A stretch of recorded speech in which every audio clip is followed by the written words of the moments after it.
I assume all of you can read and write. We have the fortune to be literate. We internet users blog, chat, and surf. And the next truth is just a click away. But knowing how to read and write isn't enough in our high-tech society.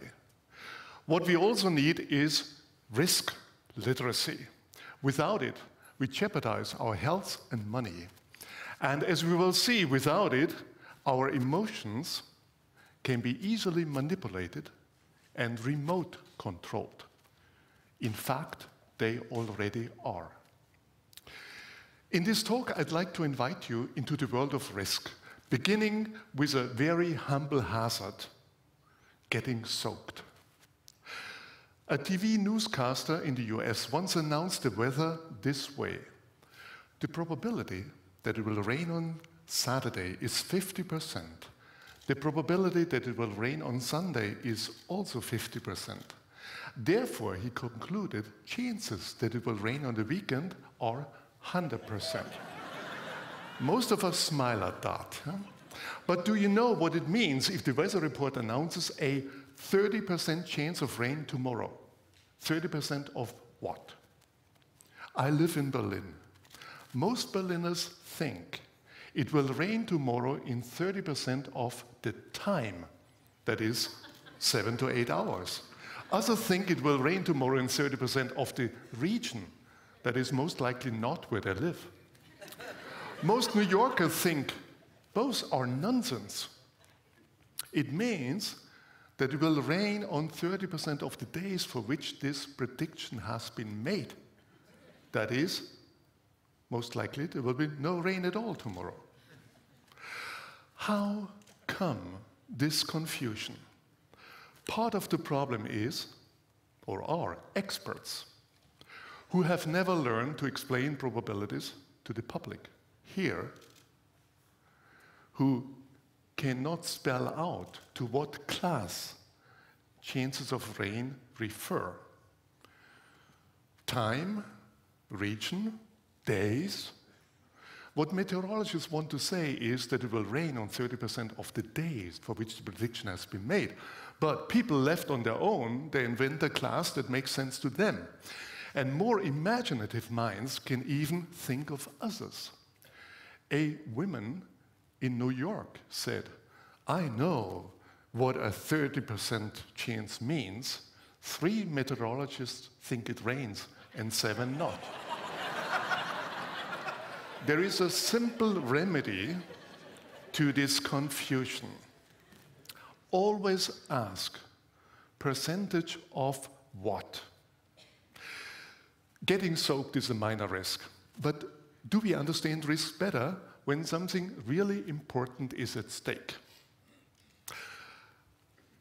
Besides tea and scones and the Queen, Great Britain has some less comfortable traditions. One of them is the contraceptive pill scare. Since the 1960s, women are alarmed every couple of years by reports that the pill causes thrombosis, that is, potentially life-threatening blood clots in the legs or lung. In the most famous scare, the UK Committee on Safety of Medicines and the press issued a warning that women who take the 3rd-generation pill increase their risk of a thrombosis twofold, that is, by 100%. 100%. How much more certain can you be? Many distressed women stopped taking the pill, which led to unwanted pregnancies and abortions. Just how much is 100%? The studies on which the warning was based showed that out of every 7,000 women who took the previous generation pill, 1 had a thrombosis, which increased to 2 among those who took the 3rd-generation pill. That is, the absolute risk increase was only 1 in 7,000. but that can be phrased in the frightening 100%. Yeah. If the media would have reported the absolute risk, then very few women would have panicked and stopped taking the pill. Most likely, nobody would have even cared. This single scare led to an estimated 13,000 abortions, additional abortions in England and Wales, and many teenage pregnancies. The problem here is not better pills, but more risk-savvy young women and men. It shouldn't be so difficult to explain to a teenager the difference between a relative risk, 100% scary, and an absolute risk, 1 in 7,000. So, there is a simple rule that helps here to stop these scares, namely, always ask for the absolute risk.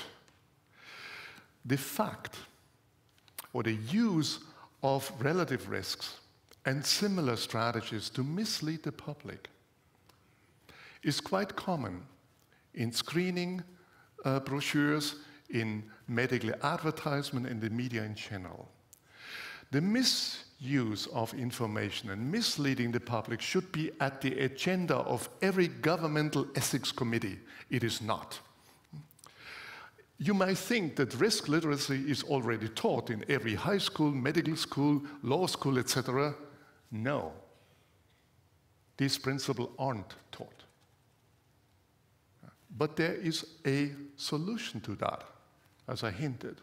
We could easily change this by teaching some simple principles that are easy to learn. Most of us remember exactly where we were on September 11, 2001. And few of us, if any, have forgotten the images of the planes crashing into the Twin Towers of the World Trade Center. Governments reacted with better technology, such as full-body scanners, with more bureaucracy, such as Homeland Security, and with further limitations of our individual freedom. Everything seems to be said after the 9/11 Commission report, but the only measure the report did not pay attention to was risk-savvy citizens.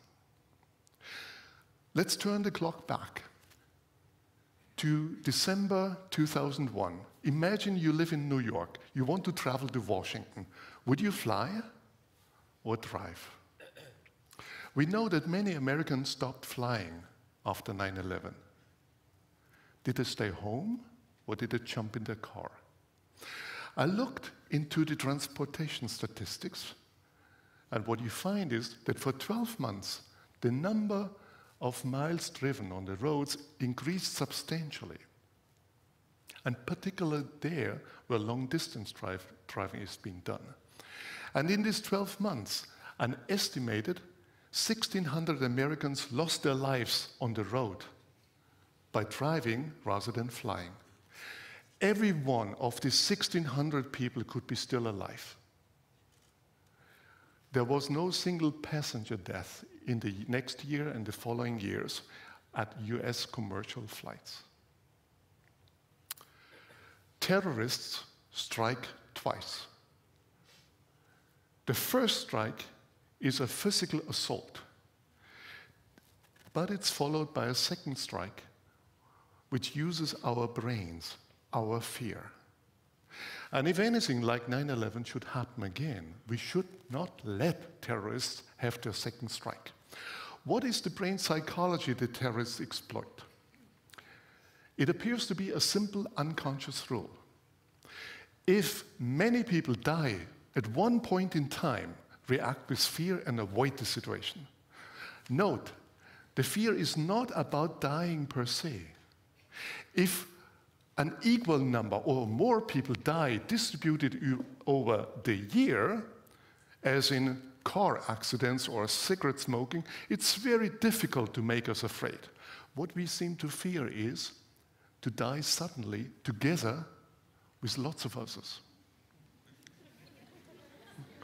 We dread the rare nuclear power plant accident, but not the continuous death toll caused by pollution from coal power plants. We dreaded the swine flu pandemic that never occurred. But few of us are concerned about being among the 10,000 every year who die from the regular flu. Let's come back to my question. Assume you live in New York, you want to travel to Washington. You have only one goal, which is arrive alive. Question, how many miles would you have to drive by car until the risk of dying is the same as in a non-stop flight? I've asked this question to many audiences. And the answers are all over the place. 1,000 miles, 10,000 miles, 3 times around the world. The best answer is 12 miles. Yes, only 12. That is, if your car arrives safely at the airport, the most dangerous part of your trip is probably already behind you. Are people hopeless when it comes to risk? Some of my colleagues think that we are predictably irrational, victims of our cognitive illusions, and in dire need to be nudged to behave properly from birth to death. Collect the experts, close the doors, and then tell the public what they should do. This is not my vision. People aren't born stupid. We can teach every child to become risk literate if we only start to change the way we teach. It's time for a change.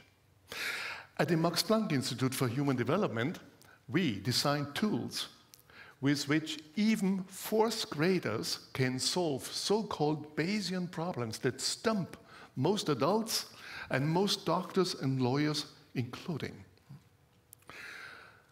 And we can even do more. Schools could teach a new generation to become risk savvy, to deal intelligently with the risk and the chances that critically affect their lives. And we could do even more spectacular things. Think about one of the most frightening health threats, cancer. Billions have been spent on screening and cancer drugs. Mostly, with a few exceptions, with limited success. But about half of all cancers are due to behavior, to smoking, to a couch potato lifestyle, lack of physical activity, obesity, alcohol abuse. We could prevent these cancers. But there's no point telling a 15-year-old to stop smoking because he wouldn't listen. Habits are formed early, and we need to start already before puberty. And we should not moralize. We should make young people competent so that they can make independent and informed decisions whether we like these or not. Here is my bet. If we would spend half of the amount that goes into cancer research on making young people risk literate, we would save more lives from cancer than by spending the same amount on the next generation of cancer drugs. And the skills young people learn, they would not only make them more healthy in general, but they would empower them to take control over their lives rather than being remote controlled by digital media, greedy banks, or manipulative advertisement. And